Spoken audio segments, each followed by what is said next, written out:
Scott, welcome to the Diesel Podcast. I'm excited to be able to chat with you today. I've been a big fan of what you've been doing in Diesel for a long time with the Pikes Peak record and the builds that you do. So we're excited to have you on today and look forward to chatting. Well, thanks for having me on. Yeah, it was really cool. Was it?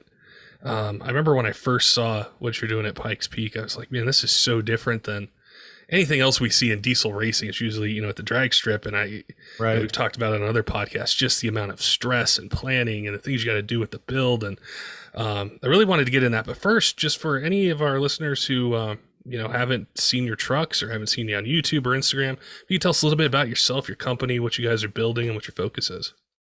Well, I'm Scott Birdsall. I've got two shops. I've got Chuckles Garage where we build, anything from, like a BMW race car to a hot rod to whatever, diesel, like, compound systems for diesels. And then I've got Resolute Motorsports where we do just specifically air-cooled Porsche. But Old Smokey comes out of Chuckles Garage, and so does the Le Mans prototype that we're racing at Pikes Peak this year.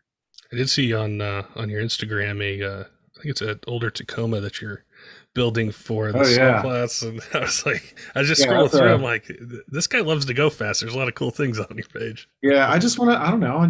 I don't have any self-restraint, so I just kind of I build whatever comes to mind and whatever sounds fun at the time. Well, how did the diesel part work into it? Did you start as somebody really into them, or was it something you gravitated towards after you'd built other types of vehicles? I've always had like diesel tow rigs and everything, and I've always had a diesel truck because, who wants to gas it, right? Yeah. But I never really got into it, and until this guy who's now my friend, his name is Drake. He moved in next door to me, and he was one of the first guys to do nines in a diesel truck. And I thought that was just insane that this, inline Cummins was making, 1,200 horsepower. So I got kind of sucked into that. And so then, I started to build Old Smokey as like a work truck, with just a 12 valve Cummins in it. And then, like, again, I don't always self-restraint. So it just snowballed, like, one turbo became two, and, two compounds, two compound turbos became bigger compounds, and then, tube chassis and sequential transmission and monster brakes, and it like spiraled out of control. But yeah, I would say I caught the bug from my friend Drake. He kind of opened my eyes to the whole diesel world, like how crazy it was. The torque is what really blew my mind. I'm like, this guy's making, 1,800 pound-feet of torque. Like, that's insane. Yeah. So I don't know. I just wanted to try it out, and I did. And I guess I caught the diesel bug. It seems to be how it tends to get us. Myself, it was the same way. I was like, this huge truck can make this kind of power, run this kind of time. I need to learn more. I need to get one. I need to buy one. I need to do stuff to it. And then I've got a lot of enablers around me. So one of my really good friends and team member for Pikes Peak, Tim, he runs Salty Box Racing, and he has a crew cab long bed Ram 2500 that owns the diesel truck speed record at Bonneville. So 231 miles an hour or something like that. I don't remember exactly what it was, but it's like a full-size crew cab truck going that fast. Just freaking boggles my mind. But he's got the same recipe I do. Just common rail Cummins with a pair of Garrett compounds on it, and set the record at Bonneville. So these are the influences I have around me. Yeah, I think once you start hanging out with diesel guys, we all tend to kind of feed on each other, and then it's like, well, I did an upgraded turbo. Well, I need to do one too, and I need to build transmission, and I need to do this and that, and then the whole motorsports of it is what's really cool, and that's something that always grabbed my attention about Smokey. Was I imagine the build process for that is entirely different than what most of us are used to when we're thinking about running 9s or 10s or whatever it might be. We're thinking about these quick jaunts down the track, versus Pikes Peak is something that's probably much more brutal on the truck. It's it's incredibly brutal. Like it took me and, all my partners, like, Dynomite Diesel and Freedom Racing Engines, like it took a while to get the combination that would just, be fairly smokeless up the hill and last. Yeah. It, as you and everybody else knows, like EGT is the killer of diesels, and nothing gives you more EGT than climbing, up to 14,500 vertical feet. It's a complete meltdown, like from the tree line all the way to the top. So it's been a lot of development. It's, instead of, you got your 8-second drag race, 7-second, 9-second, whatever you're doing like 50 of those on the way up the mountain. It's drag race between corner to corner, and your EGTs are getting up to 2,000 degrees every time. Then it gets a little bit time to cool down in the corner, and then you get on it again, and it's like relentless. You're just beating on the truck the whole way up, and you have to do it over and over and over for an entire month at Pikes Peak, because your testing starts first of the month, the first week of the month, and then there's two testing weeks, and then there's race week. So you've got 4 days of qualifying and testing, and then the race. So it's not just one single 12-mile race. You are literally beating the shit out of your truck for an entire month, and it's got to last. And I can't tell you how many motors we've melted in that thing. Well, that's the incredible part of it to me is the amount of time, and then of course the elevation and the EGTs, and I'm sure there's lots of other things that are factoring into it. It's just like it's a gauntlet, and I've chatted with Lenny Reed from Dynomite Diesel about it, and the guys at Freedom Racing Engines and stuff, and they've told me just how cool it is to work with you and the truck that you have, and just how much goes into it. And as enthusiasts, we sit back and, we see like the pictures and we see a set of record and everything, but we don't know all the hard work that goes in, not just, driving it and learning, how to operate it and get a feel for the truck, but then, the companies that are helping you put together a recipe to make it last, which it's just incredible to me, because I think of things in shorter drag strip times, and I know the kind of abuse those guys, and like they make, spare engines and transmissions. I'm like, look what Scott's doing, going up the side of this mountain for 3 weeks. Like, this is incredible. Yeah, it's different. Like, I still haven't taken this truck down the drag strip, so I'm curious to see what it does.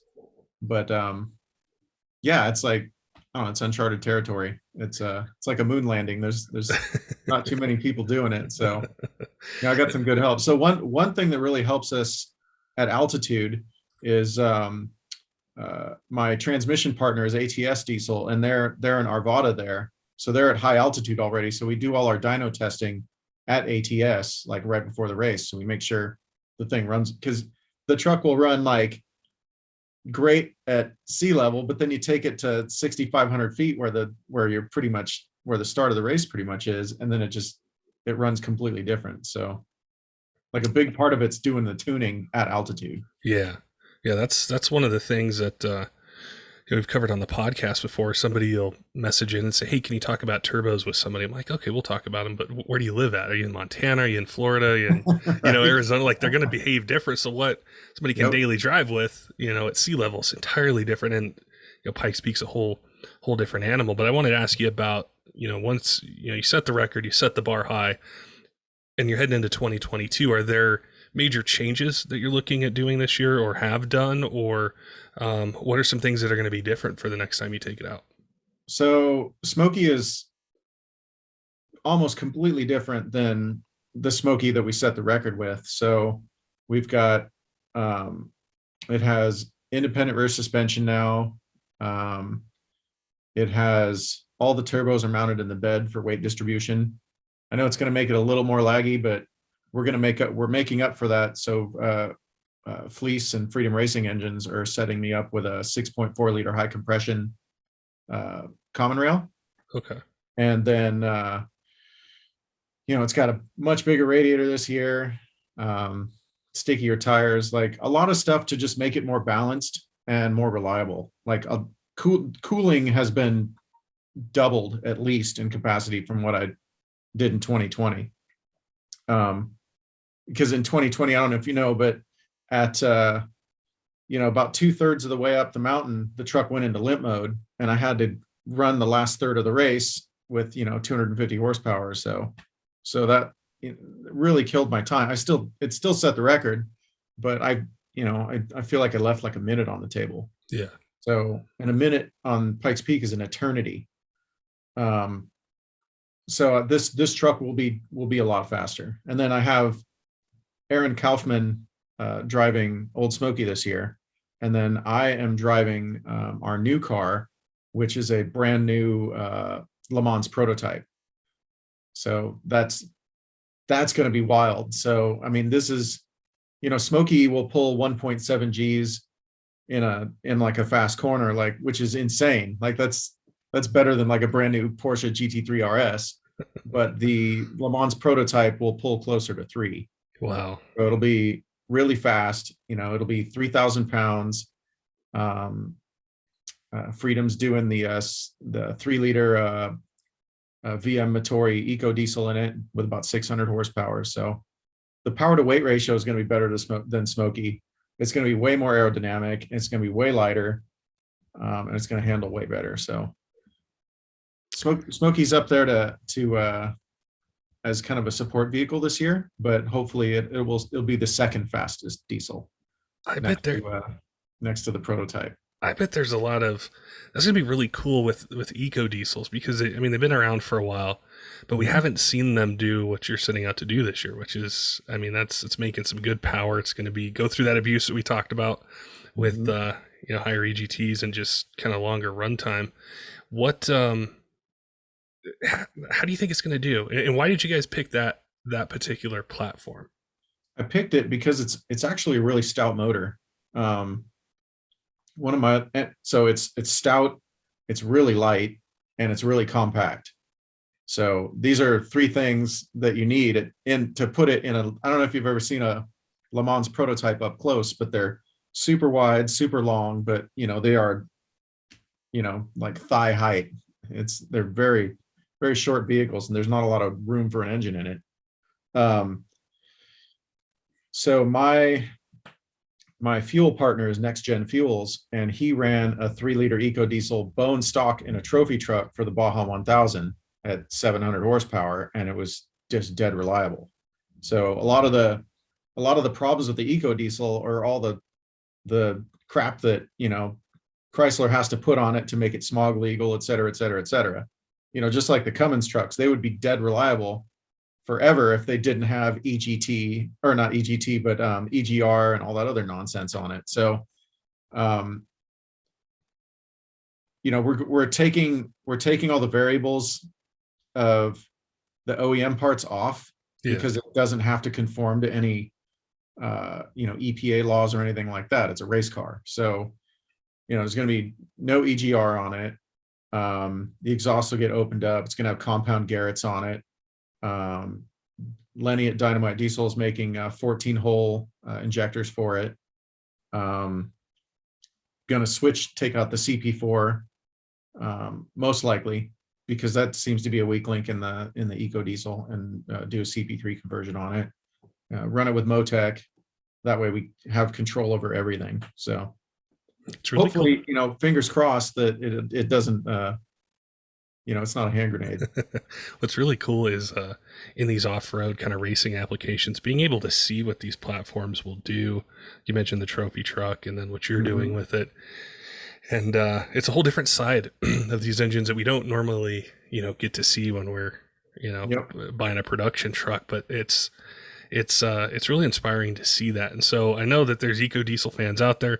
I know there's people that buy them, love them, and we all want to see what things will do at the racetrack. What they'll do. What you're doing with Smokey, what you're doing with this at the drag strip, and it just kind of, I don't know, gives us some excitement to see what our favorite engine is doing. But I definitely wanted to ask you, about that. And one of the questions I was actually thinking of with Smokey when you were talking about cooling, because that's a question we get all the time from people, and they're towing trailers and things like that. And what are some things you've found through building these vehicles that really help with being able to keep EGTs in control, keep transmission fluid temperatures where they need to be. Maybe not to the extreme that you're pushing them, but somebody out there with a Power Stroke, Duramax, Cummins, it's just like, man, I'm fighting transmission temps or I'm fighting EGTs. Yep. What are some things you found that have really helped you out? Good fluid coolers. So, like your first line of defense in any kind of heat in your engine, you can use I work with a company called PTP Turbo Blankets, and they make this really cool lava heat wrap, and they also make custom like insulated blankets that go over your entire turbo manifold. Like, lowering your underhood temperature is a big deal. But the biggest deal is like a really good intercooler, a really good radiator, a really good oil cooler. You got to remember your let's say in a Cummins application, your oil is the only oil cooler it's inside the engine block getting cooled by the engine coolant. So let's say you're running at 195 degrees. Well, you're taking 250 degrees and cooling it off with 190 degrees. So like if you combo that with an outside cooler, with like a sandwich bypass to an outside cooler, then that's a big plus. Water meth injection, that's a real big help. Like at Pikes Peak, I can't run methanol injection, but I can run pure water, and it helps a little bit. But for street trucks that are towing or pulling big grades with big turbos, like water meth injection is a big deal. Having an injector that's efficient and not just I don't know, a lot of these injector, I feel like they just drill holes in them and send them out the door. But I know Lenny at Dynomite, he uses a EDM technology to build his injectors, and I've always, if you look on YouTube, my YouTube is at Chuckles Garage, but if you go on there, you can see my record run in 2020. The truck ran almost smokeless all the way up the mountain, making 1,000 horsepower. So, guys that say, "Oh, you got to make smoke to make power," that's true in the because it took us a while to get there, but you can make pretty smokeless power. That was definitely one of the things that I noticed. Plus, just being at elevation, less air, I was like, this thing's making hardly any smoke. And I remember way back when 1,000 horsepower truck was a smoke show. I was blotting out the sun. Yeah. And now they're like making more power, which Lenny's talked to us about that, just making more power with less fuel, and it's more efficient and being able to do that. I did want to ask you about, things like fluids, whether it's transmission fluid or gear fluid, things like that. Have you played around a lot with those in that recipe to keep things cool? And have you found anything that really helps you there? I haven't found that changing fluids and changing transmission fluids has helped me any, or I have found that I run a straight 50 weight race oil in Smokey's engine, and that seems to help a little bit. But the fluids, other than like a good coolant, like a water wetter or something like that, that's the only real difference in a fluid I found. With I was going to ask you about Freedom Racing Engine, because there's, anytime we talk about engines, there's tons of guys that they have a lot of questions, and I was curious, when you're looking at the 6.4 motor for Smokey, or you're looking at the VM Motori motor, and you call up the guys at Freedom Racing Engines and say, "Hey, I have this idea." Like, how do they approach working with you? How do they approach delivering what it is that you want and that you need to be so competitive with this? I have to say they're far more scientific than I am. I'm not an engine guy. I understand turbo theory really well, and chassis. Like, I can build a chassis and set up suspension really well. But engines are still like kind of a black magic thing to me. So I just kind of in the past, I've just thrown shit on the wall, and whatever sticks, that's what I run. Yeah. But the guys at Freedom, like Chase, he wants all the data. He wants dyno runs before and after. So he really takes a scientific approach to it. It's not the more fuel, more air, more power kind of thing. It's like, they take a truly scientific approach to it. And John there, he's the wizard at Freedom. he'll take any recipe and put it together right. Like my 2020 engine was so stout that I actually, because of a non engine, so a cooling problem we had, caused the truck to get so hot that it quit running. Like I feel like I hot seized it. We let the engine cool down, changed the oil, and fired it up, and it didn't smoke or haze or anything. And like I went and run the whole race with that engine. So they build a good motor. That's what's really cool to hear about the scientific approach to it, because then, things you're learning racing this vehicle is eventually going to apply towards a crate engine somebody's going to get, or a towing engine or something like that. And just being able to replicate that scientific approach has made all of diesel, in my opinion, the most efficient that it's ever been in the aftermarket. Just the quality of parts, the quality of data, Yep. the way you That's guys where are innovation pushing. comes from. It's Yeah, racing. yeah, yeah. And I know that's a huge topic that's out there for diesel enthusiasts, and kind of something people talk about a lot is just how important racing is to not just the racing side of it, but what daily drivers and guys that are towing can do. You guys learn it there. You figure it out. If you break something, you tell the company, and they re-engineer something, or it's just finding those weak points and addressing them. We all benefit from that. Yeah. Yeah. Racing, win on Sunday, sell on Monday, right? Yeah. What else you got planned for 2022 with racing or builds, or just things that you're really looking forward to? Oh my God, I have so much. I have so too many irons in the fire right now. My main focus is Smokey and the Smokey. We call the other ones. It's Smokey LMP1. So there's Smokey F1 and Smokey LMP1. So my main focus is on them. So we'll do like we're gonna do some time attack events. Hopefully, Aaron and I can link up and both do one at the same time with both cars. Um, I'll be at SEMA and PRI and all that stuff, but mostly just developing the cars and getting them dead reliable and really fast, and make a good showing there.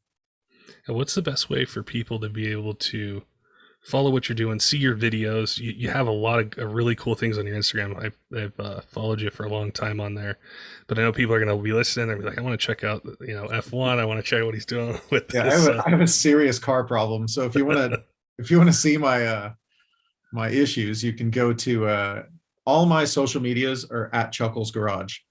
So I got YouTube, Instagram, Facebook. I just started TikTok. It's so lame, but all the sponsors want it, so I just got one of those. Yeah, so everything is at Chuckles Garage. Cool. Cool. And yeah, we look forward to seeing what you do this year. I know there's going to be some more, you're mentioning some more competition that you're going to have at Pikes Peak, and pushing the platform. But it's been really cool to watch you, for years now, do what you do, and push these things. And there's always great things that I hear about you from people who are fans, from other companies. They appreciate what you do, and really like seeing what you do, out there racing and pushing these platforms farther. So I appreciate being able to link up with you today. Hopefully we can do it again here this year and kind of recap, some events, some races, see how things went for you, and learn a little bit more. Yeah, I'd love to. I appreciate you having me on.